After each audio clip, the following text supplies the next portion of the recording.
Turning to the latest on Russia's invasion of Ukraine, hoping to achieve substantial progress and end the war, delegations from both sides started a fifth round of talks in Istanbul. For more, we have our Kim Bo-kyoung standing by on the line. Bo-kyoung, what can you tell us?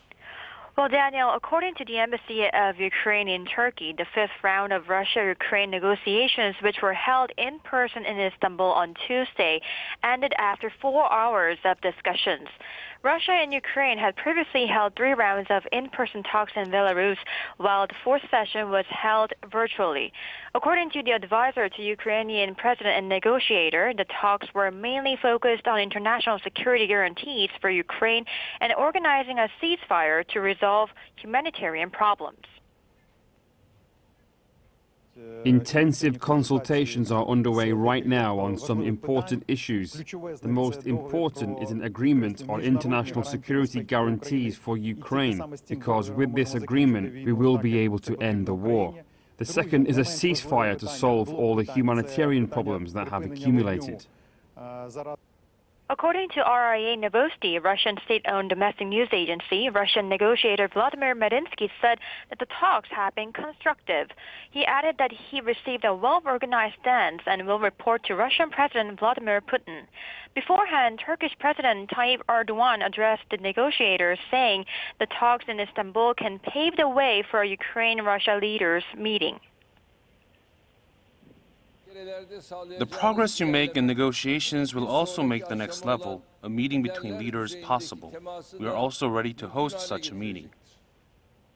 Meanwhile, Turkey's presidential spokesperson said during an interview with CNN that Russia's Donbas and Crimea demands are not realistic, as it is a matter of Ukraine's territorial integrity and sovereignty. However, Russia's top defense official has said on Tuesday that Russia's primary goal will be to liberate Donbas, while saying that Ukraine's Air Force and anti-aircraft defense system have practically been destroyed.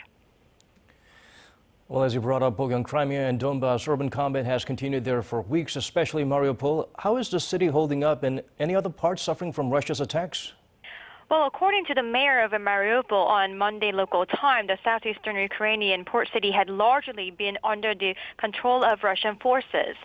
Saying not everything is in our power, the mayor called for an evacuation of the remaining population of Mariupol, estimated to stand at 160,000, as they are without water, electricity, or heat. Nothing is left. I told you, I live in a bathhouse. I have a small bathhouse and a stove, and that's it. There's no roof, there's nothing. Russian forces have attacked Ukraine's other southern ports too, including Mykolaiv, where a Russian rocket hit the regional administration building, killing at least 3 people and wounding 22. The war is causing a potential energy crisis in Europe, too. The G7 reached a consensus to reject Russia's demand to pay for gas in rubles, and Moscow says it will make a decision about this. That's right. Upon Russia's demand for payments for its natural gas exports to be made in rubles, the group of 7 major economies on Monday agreed to reject that demand. That is according to Germany, currently chairing G7.